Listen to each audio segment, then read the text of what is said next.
Hello everyone, आप लोग का बहुत बहुत स्वागत है जीके ओशन यूट्यूब चैनल पर। I welcome you all to GK Ocean YouTube channel.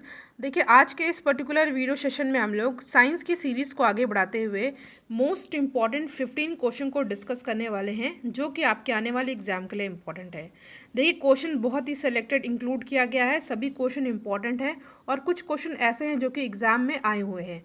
तो चलिए हम लोग अपना आज का डिस्कशन स्टार्ट करते हैं। डिस्कशन को स्टार्ट करने से पहले अगर अभी आप चैनल पर नए हैं तो चैनल को सब्सक्राइब कीजिएगा और इसको अपने फ्रेंड सर्कल में वीडियो को शेयर कीजिएगा एंड लाइक भी कीजिएगा। ठीक है, आप लोग गूगल प्ले स्टोर पर जा करके जीके ओशन का एप्लीकेशन भी डाउनलोड कर सकते हैं।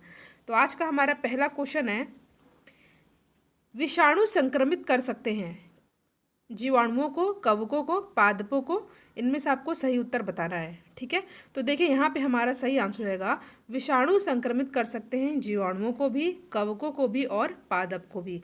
तो यहाँ पे ऑप्शन नंबर 4 हो जाएगा हमारा सही आंसर। ठीक है, नेक्स्ट क्वेश्चन देखिए, यहाँ पे कुछ इंपॉर्टेंट फैक्ट है, आपको अच्छे से इसको रिवाइज कर लेना है। देखिए, विषाणु प्रबल संक्रामक अभिकर्ता होते हैं जो जीवाणु, प्रोटोजोआ, शैवाल, वनस्पति और पशुओं सहित सभी जीव रूपों को संक्रमित कर सकते हैं। ठीक है, जीवाणुओं को संक्रमित करने वाले विषाणु बैक्टीरिया फेज कहलाते हैं एंड कवकों को संक्रमित करने वाले विषाणु माइको वायरस कहलाते हैं। ठीक है, जबकि पादपों को संक्रमित करने वाले विषाणु पादप विषाणु कहलाते हैं। ये तीनों नाम आपको अच्छे से याद कर लेना है। नेक्स्ट क्वेश्चन है, निम्नलिखित कथनों पर आपको बताना है कि कौन से कथन सही हैं। पहला दिया हुआ है कि विषाणुओं में ऊर्जा उत्पादन के लिए आवश्यक एंजाइम नहीं होते हैं। दूसरा दिया हुआ है स्टेटमेंट कि विषाणु को किसी भी संश्लेषित माध्यम में संवर्धित किया जा सकता है एंड थर्ड दिया हुआ है कि विषाणु का एक जीव से दूसरे जीव में संचरण केवल जैविकीय संवाहकों द्वारा ही होता है। तो देखिए, यहाँ पे हमारा जो सही कथन है वह है कौन सा, वह है पहला और तीसरा। ठीक है, पहला और तीसरा हमारा सही कथन है, तो यहाँ पे ऑप्शन नंबर 3 हो जाएगा हमारा सही आंसर। नेक्स्ट क्वेश्चन है, निम्नलिखित में से कौन जल को जीवाणु मुक्त करने हेतु प्रयोग होता है। तो यहाँ पे हमारा सही आंसर हो जाएगा ओजोन। ठीक है, क्लोरीन डाइऑक्साइड एंड क्लोरेमीन, यानी कि यहाँ पे तीनों ही यूज़ किया जाता है। क्या, ओजोन भी किया जाता है, क्लोरीन डाइऑक्साइड भी किया जाता है और क्लोरोमीन भी किया जाता है। तो ऑप्शन नंबर 4 हो जाएगा यहाँ पे हमारा सही आंसर। नेक्स्ट क्वेश्चन है, साल्क टीका निम्नलिखित में से किस व्याधि से संबंधित है। तो देयर इज 4 ऑप्शन गिवन और यहाँ पे हमारा सही आंसर रहेगा पोलियो। ठीक है, देखिए यहाँ पे दिए गए इसमें देखिए टीका और यहाँ पे खोजकर्ता के नाम दिए हुए हैं, आपको ये अच्छे से रिवाइज कर लेना क्योंकि यहाँ से क्वेश्चन पूछे जाते हैं। पहला दिया हुआ चेचक, तो इनके टीके खोजकर्ता कौन थे, एडवर्ड, कई बार पूछा भी गया है। ठीक है, इंसुलिन बेंटिंग और पोलियो ये हो जाएंगे जॉन ई साल्क और फोर्थ है टीबी, ये हो जाएगा यूरिन कॉल मेट। ठीक है, तो ये आपको अच्छे से याद कर लेना है। नेक्स्ट क्वेश्चन है, प्रोबायोटिक खाद्य से संबंध निम्नलिखित कथनों पर आपको विचार करना है, फिर आपको बताना है कि यहाँ पे कौन से कथन सही हैं।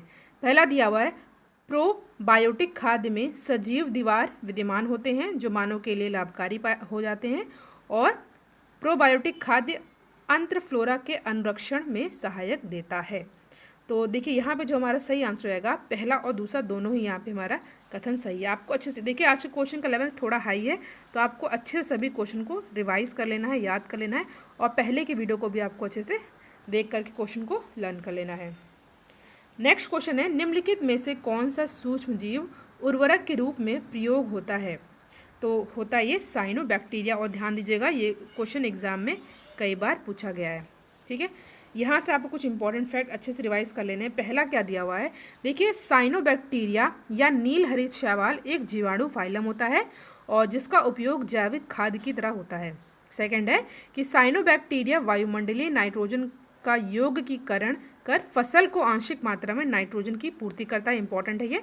एंड यह जैविक खाद्य रासायनिक उर्वरक का सस्ता व सुलभ विकल्प है जो कि मिट्टी की गुणवत्ता व उर्वरता बनाए रखता है। नेक्स्ट क्वेश्चन है आपके सामने, निम्नलिखित कथनों पर विचार करना है, कौन से सही है ये आपको बता रहा है। पहला दिया हुआ है, देखिए कि अश्रु ग्रंथि का क्रियाशील ना होना विटामिन ए की कमी का मुख्य लक्षण है। विटामिन ए जिसका केमिकल नेम रेटिनॉल होता है, रासायनिक नाम।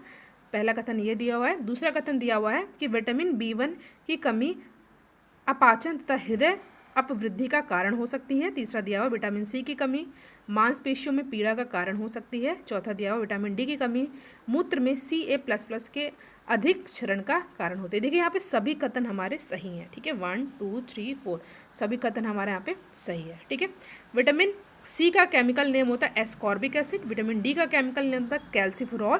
विटामिन A का मैंने बताया क्या होता है, रेटिनॉल। देखिए विटामिन B के कई टाइप होते हैं, B1 B2 B3 B6 B7, ठीक है। और विटामिन B1 का केमिकल नेम होता है थायमिन, ठीक है। देखिए अश्रु ग्रंथि एक बहिस्रावी ग्रंथि होती है और बहिस्रावी ग्रंथियों से एंजाइम का स्राव होता है, ठीक है। नेक्स्ट क्वेश्चन है आपके सामने, निम्नलिखित में से कौन सा मिश्रित उर्वरक है, ठीक है। यूरिया, कैम, अमोनियम सल्फेट या MPK। तो यहाँ पे हमारा सही आंसर होगा ammonium sulphate. Option number 3 is our correct answer. देखिए आज के क्वेश्चन आपको कैसे लगे कमेंट सेक्शन में ज़रूर बताइएगा। नेक्स्ट क्वेश्चन है, ट्रांसफार्मर का क्रोड बना होता है, तो ये बना होता है नरम लोहे का, ठीक है, नरम लोहे का। तो ऑप्शन नंबर 2 हो जाएगा यहाँ पे हमारा सही आंसर। देखिए ट्रांसफार्मर एक ऐसी युक्ति है जिसके द्वारा AC वोल्टता को मान से दूसरे अधिक या कम मान में परिवर्तित किया जाता है, ठीक है। ट्रांसफार्मर में 2 कुंडलियाँ होती हैं जो एक कोमल लौह क्रोड पर लिपटी होती हैं और यह विद्युत चुंबकीय प्रेरण के सिद्धांत पर कार्य करता है। थर्ड वाला आपको अच्छे से याद कर लेना है, विद्युत चुंबकीय प्रेरण के सिद्धांत पर काम करता है। 10th क्वेश्चन है हमारा, निम्नलिखित में से कौन ट्रांजिस्टर का एक महत्वपूर्ण भाग है, आर्सेनिक, जर्मेनियम, ऑस्मियम या रेडियम। तो यहाँ पे हमारा सही आंसर रहेगा जर्मेनियम, ठीक है। ये भी क्वेश्चन कई बार पूछा गया, ऑप्शन नंबर 2 हो जाएगा हमारा यहाँ पे सही आंसर। देखिए ट्रांजिस्टर में अर्धचालक के रूप में जर्मेनियम तथा सिलिकॉन का प्रयोग किया जाता है और अर्धचालक की चालकता सामान्य ताप पर चालक एवं विद्युत रोधी प्रदायक के मध्य होती है। नेक्स्ट क्वेश्चन है, एक युक्ति जो इलेक्ट्रिकल ऊर्जा को यांत्रिक ऊर्जा में बदल देती है, ठीक है। इलेक्ट्रिकल को मैकेनिकल में जो बदल देती है वो क्या है, तो ये होता है मोटर, ठीक है। ऑप्शन नंबर 4 हो जाएगा हमारा करेक्ट आंसर। देखिए ये आपको अच्छे से रिवाइज कर लेना है, जल्दी से मैं आपको बता देती हूँ। देखिए जो विद्युत मोटर होता है वो विद्युत ऊर्जा को यांत्रिक ऊर्जा में बदल देता है। डायनमो जो होता है वो यांत्रिक ऊर्जा को विद्युत ऊर्जा में बदल देता है।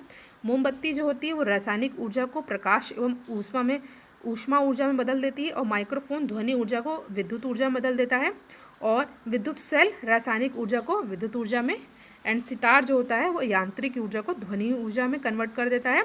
ट्यूबलाइट जो है विद्युत ऊर्जा को प्रकाश ऊर्जा में, लाइट एनर्जी में, और सोलर सेल जो है प्रकाश ऊर्जा को विद्युत ऊर्जा में, और विद्युत बल्ब जो है ये विद्युत ऊर्जा को प्रकाश एवं ऊष्मा ऊर्जा में बदल देता है, और जो लाउड स्पीकर होता है ये विद्युत ऊर्जा को ध्वनि ऊर्जा में। देखिए ये मैंने इसलिए आपको पढ़ा क्योंकि ये एग्जाम में पूछे गए हैं इनमें से एक ना एक, तो आपको इसको अच्छे से याद कर लेना है।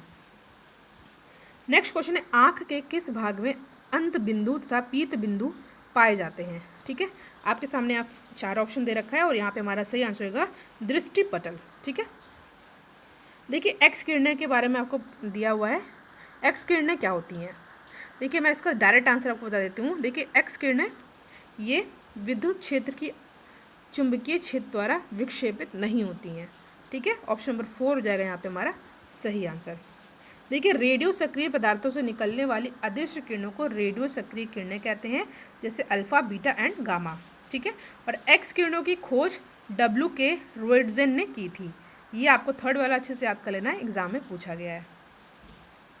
क्वेश्चन है, निम्नलिखित में से किसकी उच्चतम ऊर्जा होती है। ये भी क्वेश्चन एग्जाम में पूछा गया है, इंपॉर्टेंट है ये। तो यहाँ पे हमारा सही आंसर होगा उच्चतम ऊर्जा किसकी होती है, गामा किरणों की, ठीक है।